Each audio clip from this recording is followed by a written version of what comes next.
పోక్స్ వచ్చాయి, ఏం లాభాలు వచ్చాయి మనకు తెలియదు, మనం చూడలేదు. దానికి ఇవాళ కొంతమంది అనుభవిస్తున్నారు కూడా. ఇవేవో కక్షపూరితంగా పెట్టిన కేసులు కాదు. పిఎస్ఆర్ చూసుకున్నా, లేకపోతే వాళ్ళ లిక్కర్ కేసులో అరెస్ట్ అయ్యి జైలుకి వెళ్తున్న వాళ్ళు. సరే, వాళ్ళు నోరు విప్పితే ఇంకెవరెవరు బయటకు వస్తారని కూడా చూద్దాం.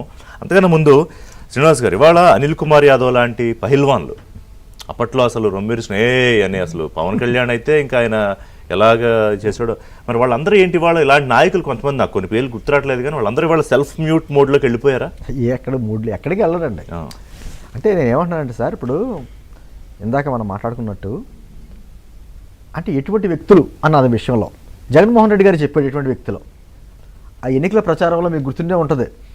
బుట్టారేణుకి గారిని ఏమో చాలా నిరుపేద కుటుంబం నుంచి అంతంత మాత్రమే అటువంటి మహిళని ఇప్పుడు మీరు 1,00,000 కోట్లతో పోలిస్తే తక్కువే కదా. అలాగే కొడాల నాని సౌమ్యుడు, అంబటి రాంబాబు మంచి కళాకారుడు. అంటే ఇటువంటి అంటే ఆయనకి అటువంటి వ్యక్తులు ఇష్టం. అంటే ఈ మధ్యకాలంలోనండి వాళ్ళ పార్టీకి సంబంధించినటువంటి కార్యక్రమంలో ఆయన మాట్లాడతా చాలా దుర్మార్గంగా ప్రవర్తిస్తుంది కూటమి ప్రభుత్వం. అసలు పాలన అంటే ఎలా ఉండాలో మా ప్రభుత్వాన్ని చూసి నేర్చుకోండి అని చెప్పి చంద్రబాబు గారికి ఈయన పాఠం నేర్పుతున్నాడు. అంటే ఇప్పుడు మాకు పార్టీ రాజకీయ శిక్షణ శిబిరాల్లాగా మా పార్టీలో కూడా అంతర్గతంగా కాన్ఫరెన్స్ కాల్ నడుస్తూ ఉంటాయి కదా.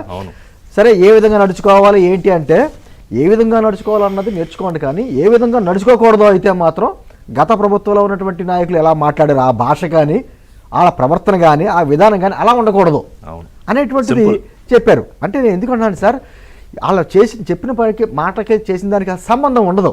ఈ రోజున గత 2019లో వాళ్ళ అధికారంలో రావడానికి నిజంగా చెప్పాలంటే దళితులు, మైనార్టీలు బాగా బలంగా వాళ్ళకి అండగా నిలబడ్డారు.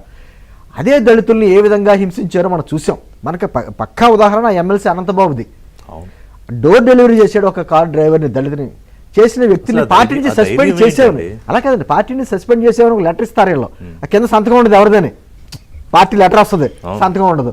సస్పెండ్ చేసిన వ్యక్తిని ఆ వ్యక్తి ఒప్పుకున్న తర్వాత, నేరం ఒప్పుకున్న తర్వాత జైల్లోంచి బెయిల్ మీద బయటకు వచ్చినప్పుడు ఆ పార్టీ కార్యకర్తలు ఏదో స్వతంత్ర సమరయోధుల్లాగా ఎంత ఊరేగింపులో తీసుకొచ్చారండి.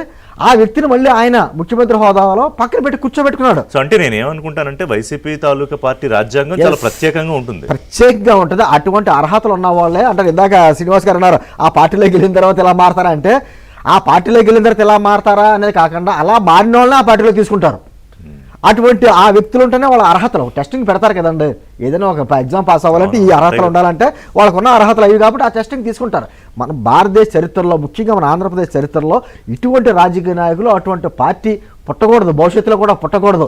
అంటే వాళ్ళకి ఎలాగా భవిష్యత్తు ఉండదండి. మొన్న ఓడిపోయారు కాక, కానీ వాళ్ళకు వచ్చిన ఓట్ల శాతం అంటే ప్రజలకు ఇంకా పూర్తి స్థాయిలో జగన్మోహన్ రెడ్డి అంటే ఏంటి, ఆ పార్టీ నాయకులు ఏంటి అనేది ఇంకా పూర్తిగా అర్థం కాలేదేమో అనిపిస్తుంది. నిజంగా కొంత అది కులమో మతమో రకరకాల అభిమానాలు రకరకాలుగా ఉంటాయి. ఆ ప్రభావాలకు ఉన్న వాళ్ళకి క్లారిటీ ఇప్పుడు వస్తుంది. అంటే గతంలో ఏం జరిగింది ఎవరికి పూర్తిగా తెలియదు అండి. ఇంకా ఇప్పుడు చంద్రబాబు గారు లాంటి సీనియర్ నాయకుడికే అసెంబ్లీలో వైట్ పేపర్స్ రిలీజ్ చేసినప్పుడు రాష్ట్ర ఆర్థిక పరిస్థితి నాకు ఇప్పుడు వరకు అర్థమైంది, ఇది ఇంకా చదువుతా ఉంటే ఇంకా వస్తానే ఉంటాయి.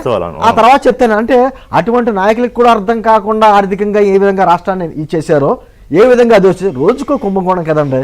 వాళ్ళ గత హయాంలో జరిగినది ప్రతి స్కీమ్ ఒక స్కామే కదా. చాలా స్కీములు పెట్టారు, ఇలా బటన్ నొక్కితే అలా వచ్చేసిదని అదని ఇదని రకరకాలు చెప్పారు. ప్రతి స్కీమ్ ఒక స్కామ్ గా చేసి అంటే ఈ రోజుకి కూడా వాళ్ళు అంత ధైర్యంగా మాట్లాడతారు. ఋషి గారు అదేంటంటే మనం మాట్లాడుకోవాల్సింది ఏంటంటే, ఇంత దుర్మార్గం చేశారో మనం మాట్లాడుతున్నాం, ఆధారాలతో సహా బయట పెడుతున్నాం. ఒక పక్కన అందరూ కలిసి జైలుకి వెళ్తున్నారు, సుప్రీంకోర్టుతో సహా అందరూ చేవాట్లు పెడుతున్నారు. అయినా కూడా ఇంకా ధైర్యంగా మా పాలన, మా మంచి పాలన, కళ్ళార్పకుండా అబద్ధాలు ఇంకా చెప్తున్నాడు జగన్మోహన్ రెడ్డి. అది విచిత్రం, మెచ్చుకోవాలి ఆ విధంగా. శ్రీనివాసరావు గారు, నాకు ఏం గుర్తొచ్చిందంటే ఒక వెబ్ సిరీస్ చూసా, మనీ హైస్ట్ అని. ఆ ప్రొఫెసర్ ఒక 20 ఏళ్ళు స్కెచ్ చేసి ఒక బ్యాంకుని, మన ఆర్బీఐ లాంటి ఒక బ్యాంకుని దోచుకోవడం. ఈ పోలిక అంటే ఒకవేళ రాష్ట్రంలో ఒక అధికారం వస్తే ఎలా దోచేయాలి, దాన్ని ఎలా దాచేయాలనడానికి మీరు దానికి సరైన